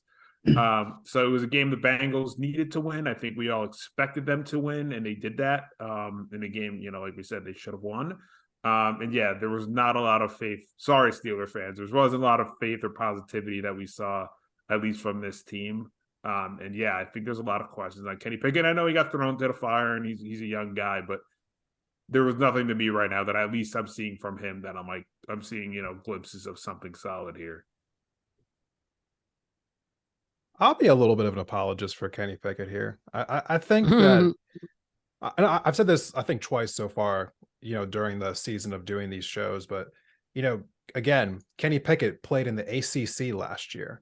And that was his only experience in college, playing against a weak set of defenses in college football. Not in the SEC, not in the Big Ten. Like, he was playing against really weak competition. And he's only played about half a football season here in the NFL. So he went from like terrible competition to the best competition. And he's not doing terribly.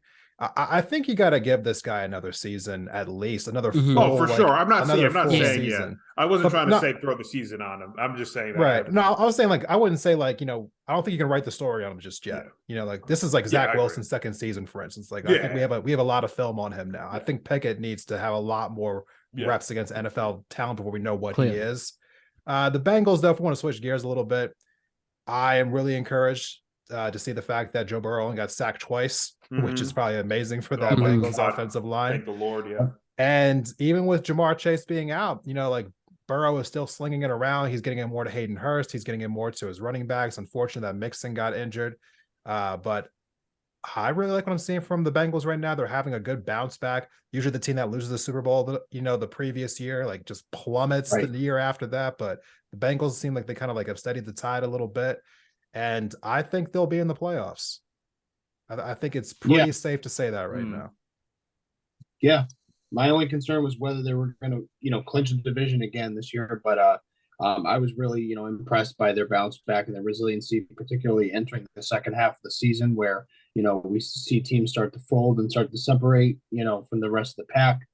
But I thought this was a standout game. I think the only reason it was kind of close was because Burrow had 2 unfortunate picks, but he had a really efficient game otherwise, 4 touchdowns, 355. And like you said, he's getting the ball around. He hit 7 receivers. And it's only going to, continue to progress once he gets his main guy back, Jamar Chase. So I think that the sky's the limit with this team. Now that they've kind of hit their stride again. Cincinnati's defense is still a little concerning. You don't want to give up for 17 on third down to Mr. Pickett. That's definitely not encouraging, but Cincinnati looks good. I still think it's a kind of a 4-team horse right now with Buffalo, Kansas City, and Baltimore. Actually, Tennessee, I understand we kind of just got off that segment, but I just don't see the ceiling with Tennessee the way I do with the other 4. Can't leave Miami out of that conversation. We'll see. I don't know. I don't know with Miami. I just can't. He can't buy in. He can't buy into the Miami Jalen stock Waddle yet. and Tyreek Hill. They are just... He's waiting, Desmond. He's waiting to buy in on the Miami stock. We'll get to that segment. I promise. All right. You know what, Alex? Let's keep you smiling. All the right. Raiders, they won. How about that? They had to go to overtime against this Broncos team that just can't get out of their own way. But you gotta win. Simple as that. You gotta win. Your third win, same as the Broncos, third wins. But Devontae Adams plays the way he's supposed to play. Jacobs has a great game. Derek Carr, how about that? Over 300 yards for him. Maybe sometimes it's true. Sometimes you just need a cry. And then it just can lead to some good things. Even if you cry in front of a whole press conference of people, maybe that works. But Alex, you must be dandy.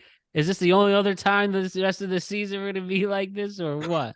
A broken clock is right twice a day. All right, this team still is a disaster and an embarrassment. I'm not taking stock. I'm not taking stock in beating Houston and Denver twice. They're still an embarrassment, and I'd rather just not talk about this team, frankly. I knew the Raiders were going to win once the Broncos scored 16. I knew once it hit 16 again, I was like, all right, here we are. Good win, Raiders. Did you hear this? That apparently in this game, that Russell Wilson was allegedly calling audibles from the Seahawks, and then that team just didn't know what they were doing. Yeah, I heard that. I saw that report. I saw that. I mean, how could you get to this point for Denver? I mean, they were supposed to be part of this stellar AFC West division, and I mean, Russell Wilson, what is he? I mean, he's only had 12 touchdowns off the top of my head. I know at least less than 15, but I mean, this is bad. You know what? I gotta say, first of all, just since we're keeping score here, I called the Raiders to win. That was my hot take from last week, so I had that. And I've also said that the Broncos weren't going to win more than 5 games this year, so I'm still on pace for that. Oh, boy. Called that weeks back. So I was sitting on the couch, like in the fourth quarter, like rooting for the Raiders because I wanted my prediction to be correct come this podcast. And yeah, man, the Broncos are horrendous. They really are. I know that we could probably sit here and pat the Raiders on the back, and I still think the Raiders have been underachieving all year, but the Broncos are just pathetic. Yeah. I mean, they really are. Nathaniel Hackett got to go even after one season. I don't even know if it's his fault right now. It's just a mess. The one thing I won't do is point the finger at their defense. Their defense has showed out all year, even after they got rid of like Bradley Chubb. I mean, so I think Denver has a championship defense, but they got fleeced with that trade, and I don't know what you got to do on offense, but maybe you have to just eat that contract and get rid of Russell Wilson. But I think the first thing you got to do is bring in a new offensive coordinator because you got to at least try him with a different scheme. But if he doesn't work with a new scheme, I think you got to just dump him because he's washed up. Well, since we're talking about positions of leadership here with the coaching staff and the organization, I mean, at a certain point, some of this has to lay at Elway's feet too, because he's supposed to be the Hall of Fame quarterback. He's supposed to see talent where he sees it, and he just can't evaluate quarterbacks, even guys that were supposed to be proven in Seattle. It just seems that it's just one of those elusive things. It's like a black cat with him. Jake Plummer, Kyle Orton, Tim Tebow, Brock Osweiler, Drew Lock. I mean, it's just like Trevor Siemian. Yeah, Trevor Siemian. See, there you go. Yeah, it's been a mess. It's bad. Yeah. I think as each week goes by, I think we're learning more and more on how much Seattle protected Russell Wilson. Yes. I think from what you hear from former players, from what you hear from Pete Carroll, from what you hear from other people on the outside or who were teammates of Russell Wilson, and now we're hearing this report that he's calling audibles from his former team. I don't even there's like a Broncos reporter who said that on the radio. It's been a mess, and I think we're just, like I said, week by week we're learning more that Seattle really, really protected Russell, and Pete Carroll did a hell of a job doing that. Because it seems like his teammates didn't like him at times. It seems like he just has these weird things where you had to like call his agent in order to get in touch with him, and things like that. It's just a weird person. This guy's killing his legacy. Yeah, he really is killing his legacy. And it's sad because arguably before all this, like we saw him as a top quarterback in this league, and now each given week we're just like, is he washed? Is he just like something? It's just how he's been in Seattle, protect him the whole time. And now we're really seeing what the true Russell Wilson is. It's kind of crazy, because in the offseason, a lot of us are like, oh, this Broncos offense should be great and they should be really, really good with all the talent they have, especially with Russell. And everybody's like, what the hell is going on? And you can only blame, Nathaniel as much as one. You can only blame the offensive coordinator as much. Right. But when your quarterback, who you're paying a boatload of money to, is looking awful, then the blame has to start going to him. And if I hear one more like "let's ride" or "let's go" or whatever the hell, I will go to Denver myself and slap Russell. I just can't. You can't do this week in, week out. It's just falling on deaf ears now. Even the Broncos fans are making fun of you at this point. I want to get like a compilation clip of just Colin Cowherd continuously just dick riding this guy. Which he's been doing. Go to though, Funhouse. for, Go to he's been TV doing Funhouse. it. Yeah, he's been doing it for 10 years now. For 10 years, and now he's got to start eating this crow every single week. Yeah. Literally, check out Funhouse, Alex Ranniello. Yeah, that is a perfect. This guy just gets the best radio bits, mostly New York, but also does a lot of Cowherd, and he has all of it, of it. So remember, everyone, Cowherd, he literally makes Cowherd look like the dumbest person to ever be put on television. Cowherd picks random people to just ride hard on, and Wilson's been one of them. It's called West Coast Stupid. If you're there long enough, it'll infect everybody. Yeah. Oh, is that true? Is that true, Desmond? I've never been to the Pacific Ocean, actually. I'm just talking about the coast. The coast itself. My bad. Yeah. I'm pretty far away from the ocean, over in Montana, but a couple states over, actually. You're good. You're good. Yeah. So quick, just a couple of games that we can just make funny comments towards. Bears and Falcons. Falcons do keep their division hopes alive. It was close, game-winning field goal.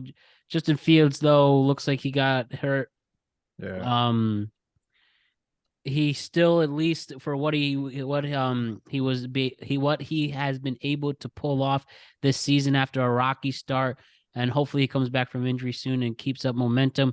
I think he at least shows that he gets another year starting in the league, and especially gets maybe some more weapons around him, then you might have something legit, especially with his dual threat legs. Like, he's somebody who, I know it's only been a couple games this season, but if he can get those legs running and he can get that arm in a good place, he can be as good as it gets, maybe even a little better than Lamar Jackson in the sense that I think I said a that little more weeks agility, ago. has a little more agility. You're saying? Yeah, I think I said a few weeks ago that it finally looked like the Bears finally figured out what was going to be successful with him. They took the training wheels off him, and now we're seeing what he can be. And I think the future now bright with Chicago, because you're really seeing what Fields can do week in, week out, which is to be a above average dual threat quarterback because of his arm talent as well, which is better than Lamar Jackson's, I have to say. Yeah, exactly. Go ahead, Desmond. You go. I'm pleading with Chicago's owner here. They're about ready to build a new stadium in like suburban Chicago. Yep. Yeah. Make it a dome. Please. Like, let it go. Like, forget the open air. Like, I know Chicago, wind, cold. You want to use that advantage? Let that go. Put this man in a dome. He is an athlete. I want to see him playing in pristine conditions 8 games out of the year. Like, just please put this man in a dome. I'm sick of cold weather without domes. And if you're Chicago and you have open ears, which you rarely do, this is your golden opportunity. Green Bay is down. Minnesota looks like they're fraudulent, at least like after this season. Yep. And because they're catching everybody by storm off guard. You have an open pocketbook because you dealt Roquan Smith. You don't have to pay that contract. Get him some effing receivers and turn this team around. They've never had a good offense. They have the opportunity. Division's never been wide open more than this before. Now is the opportunity with the stadium ahead. It's not enough to just sell tickets. You have to be a good. Yep. Couldn't say it any better. And again, Falcons with their young team are pulling off wins, but it's not over for them yet. Exactly. It's not over. We're gonna back into that division. That division's trash. I mean, they could win it. I mean, they're only down by a half game. Yeah. So there you go. The Saints and the Rams, good win for Nola, and the Rams are just dying. You're watching a dying breed out there. I don't have anything else to add but that. It sucks that. No, I think I Yeah, think we we It can can sucks punch that on they this don't one. have anything going for I them. feel better every week that goes by that I fully believe that Sean McVay may have a bid going back into college. That'd be something. It really would be something if I he feel actually. better about that every week. Go ahead. So, I but we can also see- Rams and Ravens. I really hope if whoever betted the unders feeling great. That was weird. They just could not. Baltimore could not score in the red zone. Only scored 13 points. After their defense only giving up 3 points. And regardless, this is a big win. Again, another example of a win's a win. And props to the Ravens for pulling that off. Panthers defense cost me my fantasy week because I was expecting Lamar to have a big day. And they spoiled it for me. Yeah. And it just sucks. No touchdowns from him at all, except a rushing touchdown. And Sam Darnold, he's coming in. He's going to be starting for Carolina. The revolving door continues. Who else do you want to throw out there? You know what? They should just have their new mascot just be a tank. You know, just put it on Front Street. That's a They good should one. start a different quarterback each quarter. I think that'd be really entertaining. Different quarterback. It's like right after kickoff, like every quarter goes by, and then the Black Panther mascot just devolves into like this little house cat. But the pain. That's a bad I have franchise. to say about the outcome of this. I think like definitely the weather conditions and the wind definitely played a huge factor. I think a lot of that had to do with how it disrupted, a lot of the passing game. But we know what the Panthers are. They're tanking, and I think the Ravens, a win's a win. So yeah, and got some big divisional matchups ahead for Baltimore. And the last game to discuss before we look at the week ahead, 49ers versus the Cardinals. I think the Cardinals are about to blow up. Yep. I think Kyler Murray clearly tricked the Cardinals front office to pay him, and he clearly does not deserve that money. Sanford gets another win. I don't want to say quiet win, but this is a good 49ers team. They can run the ball. They can catch the ball. Their defense is pretty freaking insane, whether you're pass rushers, defensive backs, your linebackers. And, again, Jimmy G. Now, Jimmy G, that talk about revolving doors, talking about his potential. But again, Jimmy G just wins games. And down in Mexico City, they handle the Cardinals. And I think this 49ers team's definitely not fraudulent. Watch out for what they can do. And again, just get those wins, especially for the fact that most of your team is healthy. Christian McCaffrey's injury prone. He's not hurt right now. George Kittle is playing. That's somebody important to have. And vice versa, I think the 49ers really, really need to be looked at as a top team in the NFC if you haven't already. Yep. I was just going to say, it's just been a disaster for Cardinals this year, and I just got a thing on my phone that they parted ways with the offensive line coach because of an incident in Mexico for the Cardinals. Wow. They did it before the game, so they did it Monday morning heading into that game, and the offensive line has already been an issue, and now you fired their offensive line coach, but they didn't explain the incident, but they relieved him of his duties Monday morning in Mexico because of some incident. So it's been a mess for Arizona, and I was expecting that to be the case. Going into that game in Mexico City, I think it was really cool. The environment was awesome. The one bright spot right now in this Cardinals team is DeAndre Hopkins. I think he's been a stud ever coming out of his suspension. Yeah. And for some reason, they shied away from him after the first few drives. I think he had like 7 or 8 catches for 70-plus yards in the first half, and they kind of just stopped giving him the ball and looks, and he was open. There were spots where I was seeing Colt McCoy I'm like, dude, why didn't you look at him? Just give him the ball. The 49ers can't stop him. And just to talk on the 49ers real quick, this team, if they just continue it and get in good position and get into the playoffs, I think they're going to be a very interesting team to see because it's a pick your poison on that offense, which is crazy to see. This week, it was Deebo Samuel busting out a big run. Christian McCaffrey looked really solid early on. They obviously have Kittle. They have the weapons that they need. If you're having defenses now have to pick between who do they want to stop more, Deebo Samuel or Christian McCaffrey or George Kittle. That's crazy. And Ayuk's has And had Brandon, a good year too. Brandon Ayuk, who's having a very, very good year too. So you have two great receivers, an all-pro running back, an all-pro tight end, and the defense now has to try to figure out who we want to slow down. And I think what we just saw with the Cardinals was they had no idea who to pick, and everyone was running wild.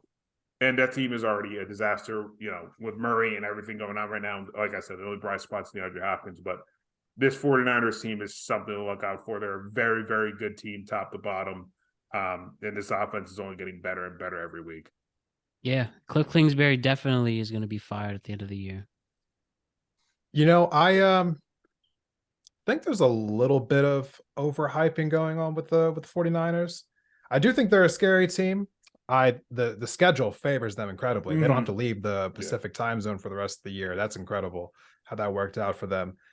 But I still do not believe that the 49ers will be winning this division. I think they will be a wild card team. I think they're going to lose 3 games in a row in December. I think they will lose to the Dolphins, the Buccaneers, and the Seahawks 3 games in a row. And this is an offense that has a lot of weapons, but their defense is still a little suspect. It didn't show up last night because they're playing a team who's packed it in. The Cardinals are done and they know it. So I mean, like that, it didn't really show up last night. But I really do think there's a little bit of deficiencies in the back end, with the linebackers in the secondary for San Francisco. I think they could be exposed in the passing game. And I do believe that you're going to see a San Francisco team who is going to struggle against better teams here in December. And clip this and we'll come back to it later to see if I was wrong about all that. Let's clip that. Because I think the Dolphins are going to pound the 49ers when they come out to San Francisco in 2 weeks. I'll save that tape because I see the antithesis of everything you just said. It's all right. Save the tape. I know. Let's keep it headstrong. So I frankly, I mean, with the schedule, that's insane how that worked out with them not having to leave the West Coast. But I firmly believe that they can actually run the table. I mean that seriously. It's not just the talent they have on offense. This defense is potent. They're healthy. There's really just no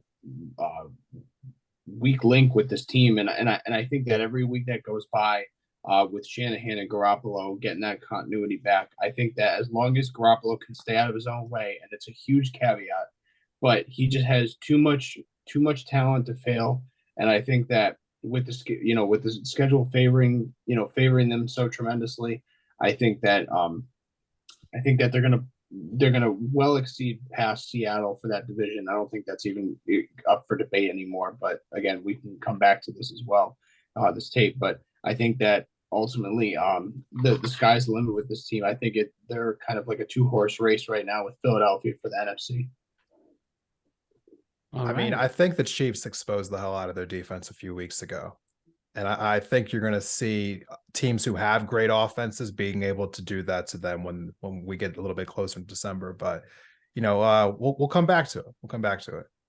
And I would argue, too, that the Niners, they're not the same team they were 4 weeks ago. They've kind of done a 180 on this roster, and it looks like they're all in the same way that we saw, the acquisitions with Baltimore being all in, obviously to a lesser degree. But I think that Kansas City took advantage of teams early on in the season before they were kind of adapted and ready. And I think San Francisco was one of them.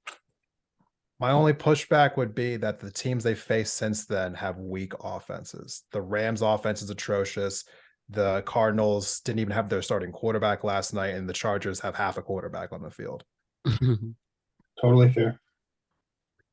Yo, let's look at the week ahead, gentlemen. Thanksgiving week in the NFL. So you know what that means. There's going to be 3 games on Thanksgiving Day. We obviously have the Detroit Lions hosting a team. They'll be hosting the Buffalo Bills. The spread is -9.5 to Buffalo. Who is winning this game? 9.5. That's amazing. That's no respect. Really Bills. none.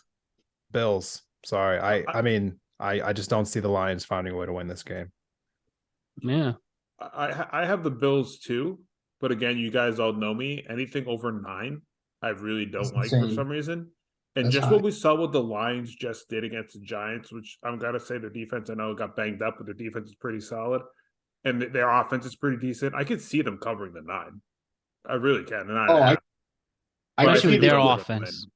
win. I could see Bills. I mean, I could see Bills winning -6. I think this is a Yeah. 1-4 game. Yeah, but I guess they know something we don't know. Who knows? We're not. Or not. We have the since it's Thanksgiving, we have the Dallas Cowboys playing a whole game 4:30 against the New York Giants. Huge division matchup. And even through all our analysis and all the expectations versus reality, this is Giants versus Cowboys in a very, very, very significant Thanksgiving game. And also the spread is actually -9.5 for Dallas. Wow, in they this one. really love that number today. Or Yeah, this week. I'm reading this right here, They so I'm not making love up. that number. Over right here. I'm So- taking Giants outright. Fuck that. I mean, that would work. That'd be If- awesome. That'd be an easy spread to have there. I think it's Giants by 3. Honestly, field goal. You know what? I'm struggling with this one because the Cowboys choke in nationally televised games, and Daniel Jones has never won a Never. primetime game. So history is not going for him right now.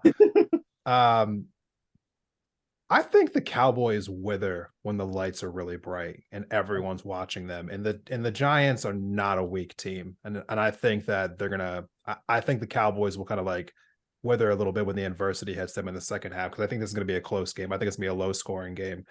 Giants in a close one. All right.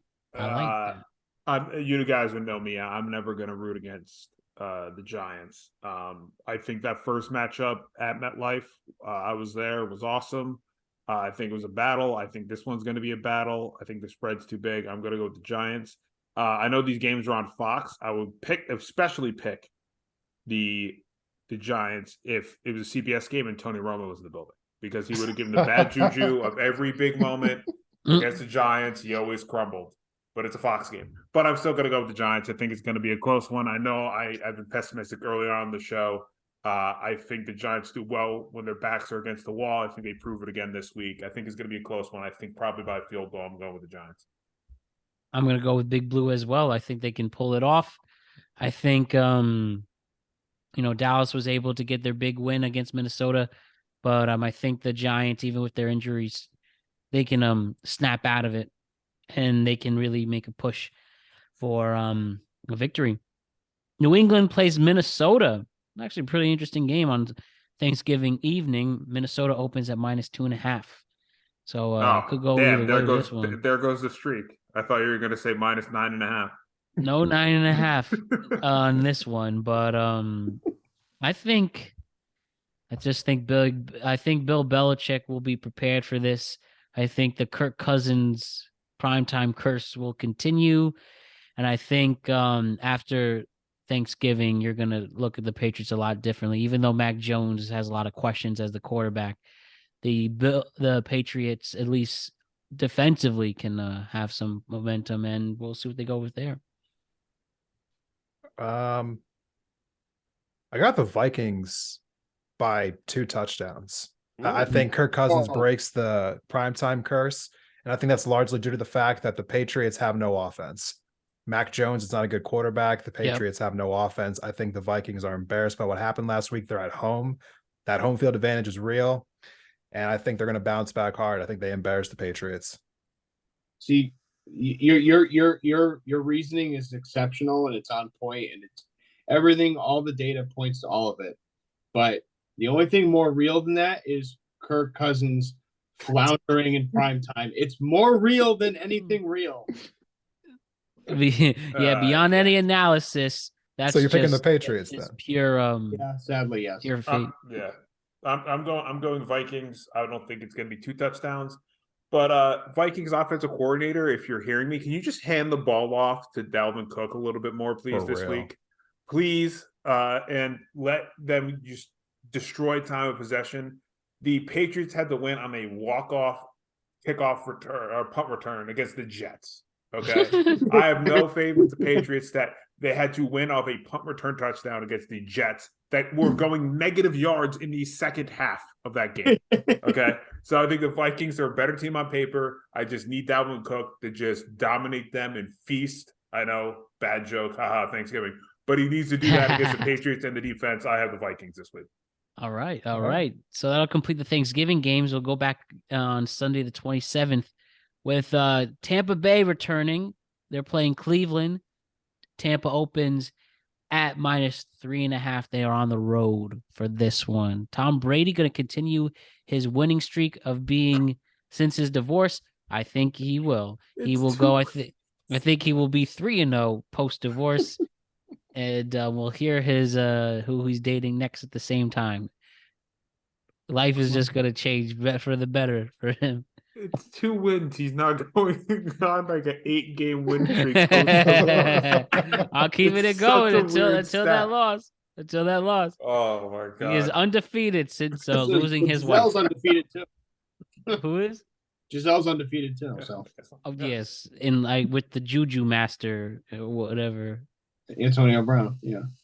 Oh man, that's a gross story. I try to make a habit of picking 1 or 2 upsets a week. This one feels like the right one. I mean, the Buccaneers have had a couple decent games this year, but their offense has been kind of suspect. Now they're coming off a bye. Cleveland's a tough place to play, and they can dominate time of possession because they have Kareem Hunt and Nick Chubb. And I think this one smells like an upset to me. I'm picking the Browns here. I like their chances going up against a still weak Buccaneers offense. All right. Yeah, I'm gonna just agree there too. As great as the last 2 wins have been for the Bucs, there's still a lot of question marks, and their defense is banged up. And that Browns rush attack is impressive, obviously. So I can see that being a win for Cleveland against this Bucs team. I don't have a lot of faith right now. I know they're 2-0. They're on a 2-game win streak, but I still don't. They haven't really blown me away, so that's why I can see Cleveland win this week. Yeah, me too. All right. We have Cincy playing Tennessee. Cincy opening on the road at only -1.5. So close to a pick 'em on this one. Where do you guys see this going? I think Joe Burrow continues his winning streak. They're going to get this win in Nashville. What do you say? This is a tough one for me. This was the hardest one of the week. For this me is a really tough one. Yeah, spread shows it. I'll just, you know what? It came down to a coin flip for me because I felt like the Bengals could go into Tennessee and just blow this team out because their offense is great. But Tennessee got, it was like winning that playoff game. They like made a dumb mistake in the fourth quarter last year. They were the number 1 seed. They probably are looking at this like as a revenge game. Bengals are coming to Nashville. The Titans have won 7 of the last 8. I love what's going on in Tennessee right now. Like, give me the Titans. All right. I think for that exact reason, I think that's why Tennessee comes back down to earth with this game. I think it's a very close game, but I think ultimately Cincinnati prevails in the closing moments of this game. I say they win by a walk-off field goal. All right. I think it's going to be a fun battle. I'm actually going to go with the Titans. I just am nervous on if Chase is going to come back this week or not. And now with this Mixon injury, I know, like I said before, P. Ryan is a capable running back, but I think the Titans are going to use that to their advantage, them not having potentially 2 of their star offensive players. So I have the Titans this week. Cool. Next up.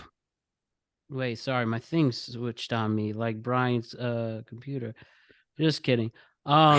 We have Miami playing against Houston as they return from their bye. Miami opening at 13 points even. An extended bye.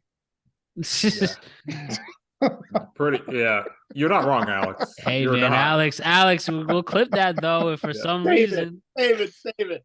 He's not wrong. I mean. All right, so we'll go with Miami on this. I think the real Does anyone question want to be is- crazy? The real question isn't whether the Dolphins are going to win. The question is, will they cover? Yeah. I think that's probably the better question. That is the better question. I got the Dolphins winning. I think they cover the spread. The 9.5.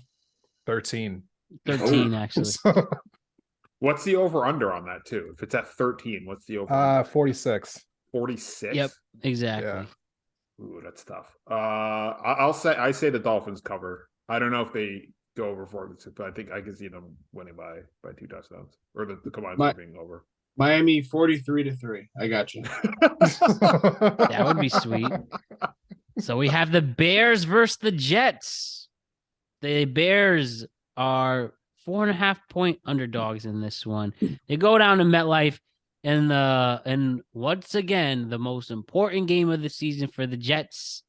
I do think the Jets will pull it off and cover. I do think even if it's just a circumstance of playing a weaker team, Zach Wilson will start. He will play better. He will maybe finally be humble, and this can lead to some good camaraderie. And if not, then we have a lot to make fun of next week. But I do think they're gonna pull this victory off, especially with Fields being injured. I am going to be 100% honest with you. This was like the second most challenging one of the week for me. Mhm. And I'm not going to give you some crazy analysis about why I'm making this pick. This is just gut. I think the Bears are going to win because the Jets will find a way to lose. Yep. Yeah, Desmond, I agree with you there. Especially right now this week, we have no idea who's starting for the Jets.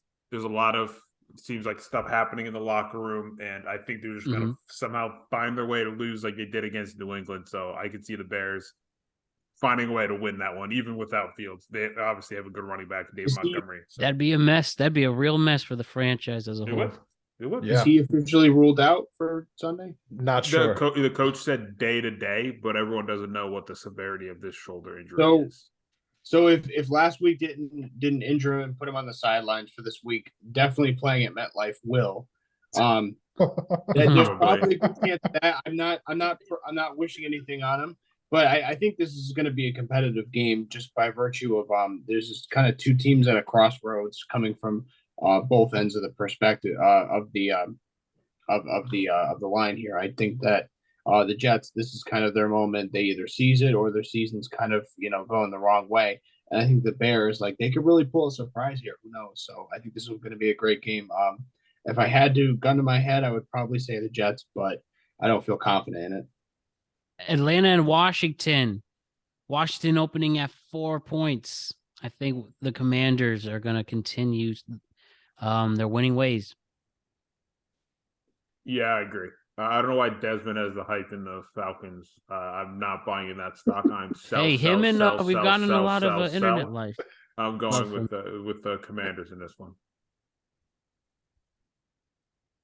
Dome team going to the cold. I think that Washington will win this handily, but it's going to be an ugly one. It's going to be like a 13-10 game or something. Meatballs. Falcons. The Commanders are going to lose the next 4 games in a row. It's a 1:00 game. There's no stakes. When this goes viral on TikTok and YouTube, and everyone asks, like, how did you know? Just I knew. So far, the internet has loved Desmond's Falcons takes for some reason. They really have. So, I mean, let's keep it going if it means more views. In that sense, even though I do think Washington's winning. Denver, Carolina, LOL game of the week. Denver's opening at -2.5. I think Sam Darnold's gonna win. What? That smells so bad from here. I can smell it from here. I think Sam Darnold's gonna win in his season debut. It's I'm broken record at this point, but the West team going to the East Coast to play the 11 o'clock game always trips them up, and Denver already sucks. Panthers. Okay. Yeah. I'm sorry, Alex. No, I was going to say I'm the same way, especially if the Broncos score 16 points. I could see Teddy Bridgewater on the sideline waving pom-poms for both teams. But, but I think, Carolina will probably win an ugly game, honestly. Jacksonville returns from their bye. They're playing the Ravens at Jacksonville. Baltimore opening at -4. I think Jacksonville, I'm going to pick them as the upset in this one. Wow. Okay. I wasn't expecting that. That's a good pick. It is a Same. debate. I actually like Jacksonville this year. I think they lost a lot of close games. I think there's a bright future for them, but I can't go against the Ravens right now. There's a big game for them though. Surprisingly, it'd be a big game for them. And they can't take the Jags, for granted here. Yeah, their record definitely doesn't show the full picture of this Jacksonville team. No, Matt, I think you're right. This is a trap game for the Ravens. Jags coming off a bye. I think they have to go down and play in Jacksonville. I could easily see the Jaguars winning, and I see an upside here. Jaguars. There we go. Yeah, I think that's probably the second best upset besides the Cleveland game. I think that the Jags are playing with house money, obviously, but Baltimore didn't look too good in that game, and they should have handily beat Carolina regardless of the weather. So I think that this is an easy trap game. I think Jags win this too. Baltimore and Jackson, the Chargers in Arizona. -4.5 for the Chargers going down to University of Phoenix Stadium, if they still call it that. I think the Chargers are actually going to win this, and they'll give the two fans hope that they can maybe make a playoff push, but they just know that they're going to make coaching changes at the end of the year. Two fans is a little generous. I feel for the Chargers. They should have never left San Diego. Too generous. The Cardinals have only won one home game this year. They have against the Raiders. They have packed it in. I mean, Kyler Murray's probably playing Call of Duty right now. He's not really that interested in this season. The Chargers are still playing for something, and Justin Herbert's going to grit it out the whole season playing through that injury. Chargers win this game.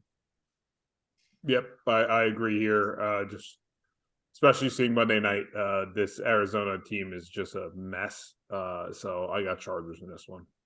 I think this is the safest pick because I had Chargers in a blowout. We have Vegas versus Seattle. Seattle's only opening at 3.5. How? I'm telling you, I'm reading this. I guess Vegas is just feeling weird. I don't know, but that is the spread at this moment. And yeah, why not? Why not pick Vegas if they could somehow just have the game of their life? And if they just only lose by a field goal and you win the bet. I'm just kidding. Of course they're not gonna do that. I think I think a Seattle is gonna manhandle after a week off and to show why they're a stellar offense. Yeah. I was just gonna say I agree, and unfortunately, Russell Wilson, I think, probably ruined that stat that every quarterback that's played the Raiders this year is like the greatest quarterback of all time. Yeah, he played. I think he probably snapped that streak. But going into this game, I think that streak comes back. That stat comes back alive and well, and I don't see the Raiders having any shot there. Yeah, no, this defense can't stop a nosebleed, and I think that Pete Carroll's just teeing up to eat McDaniels alive this week. Seattle has so many different things going for it. I mean, that stadium has some weird kind of just like juju around it. They have a great running game. They're coming off a bye. They have the most accurate passer in the NFL. Y'all may not think that the Seahawks are going to win that division, but I think it's safe to call them a playoff team. Seahawks. Oh, I agree. I agree. They're a playoff team. Yeah. Yep. We have the Rams playing the Chiefs. -14.5. It should be the biggest spread of the week. Quick question to me: how is that Chargers Carolina game 4.5, but then Rams Chiefs is 14.5? That I don't know, man. It's really weird reading these off, but I'm just getting it from ESPN's Pick Center, and I think I have a theory on it though. I think in the Cardinals game, they're projecting that Kyler Murray should play versus we know that Matthew Stafford's in concussion protocol. Yeah, and no Cooper Kupp and all that either. Cooper Kupp's out, yeah.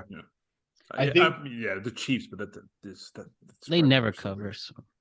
I think ahead of the week 1 of the season, this was probably one of the biggest games of the year. Now it literally looks like an unwatchable matchup.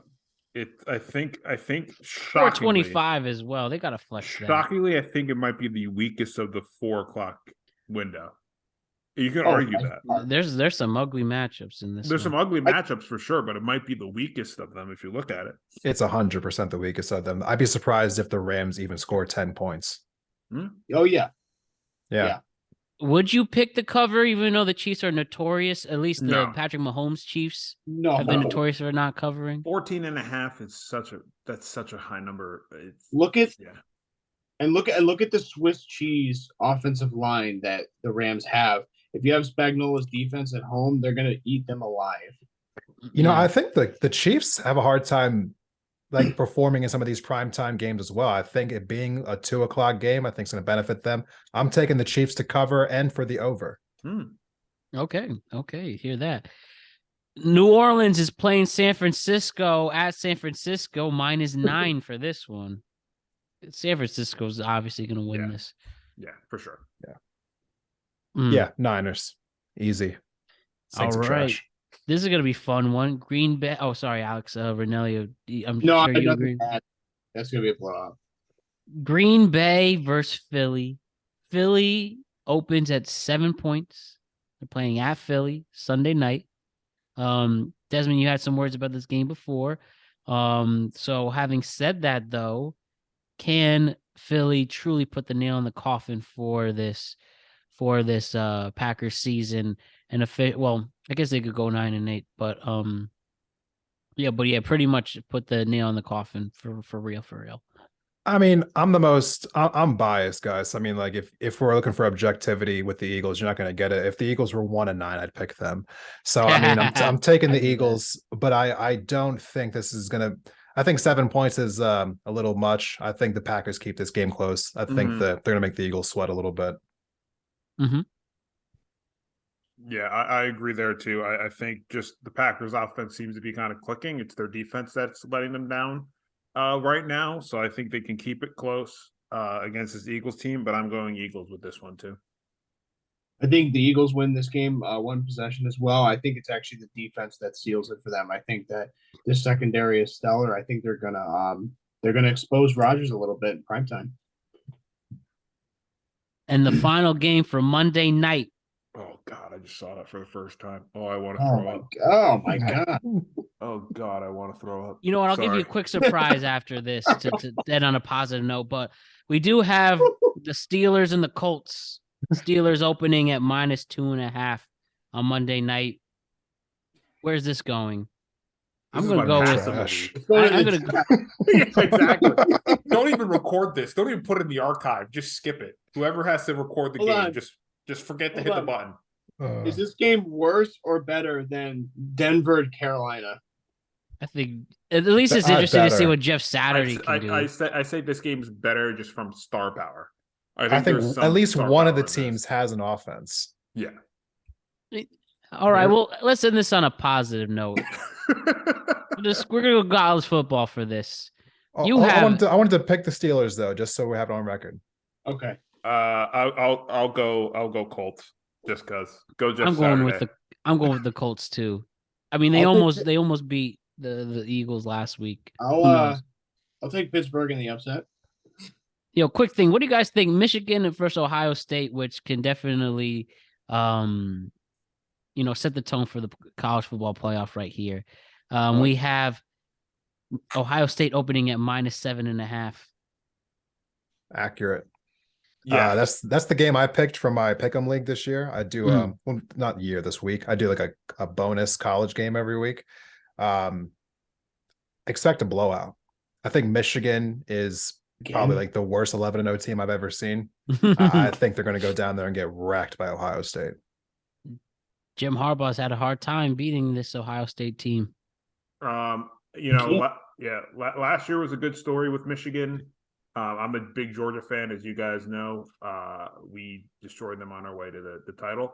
Harbaugh always said something against Ohio State. I think it's the same this time around. I think it'll be Ohio State. I want it to be a fun game. When those games are close, they're always fun to watch and always engaging to watch. But I think Ohio State gets the win this time around. Well, here's the thing. I have Ohio State prevailing because I just think that they have Harbaugh's number. But I think this game's going to be close. I mean, how do you even keep the Maryland game as close as you did last week? That was really shocking. I expected that game to be over at halftime, and the fact they kept it close against Tua's younger brother kind of is got to be a little point of optimism if you're Michigan. Yeah, expose their defense. Yeah. Throwing all over them. Zoom. All right, gentlemen. I hope you all have a wonderful Thanksgiving. You as well. This was a good one as per usual, and we'll see you next week with and let's see how all these matchups turn out that caused us to laugh so much this week. So we'll see you next week, and happy Thanksgiving, guys. Happy Thanksgiving, and hopefully we'll have Bryan back, guys. He had tech issues, so hopefully we'll have Bryan back for next episode. Yes, Bryan disappeared. Yeah, I feel bad for Bryan. Couldn't come in here and talk about the Cowboys after that beatdown. Yeah, his computer fried his turkey. Yes, Bryan has officially made a record. We saw history, the shortest appearance, maybe low-key the first official walkout of the Productive Conversations podcast. But we'll see you next week, Bryan. Hopefully we'll see you then. All right, guys, happy Thanksgiving, and see you soon. See you soon.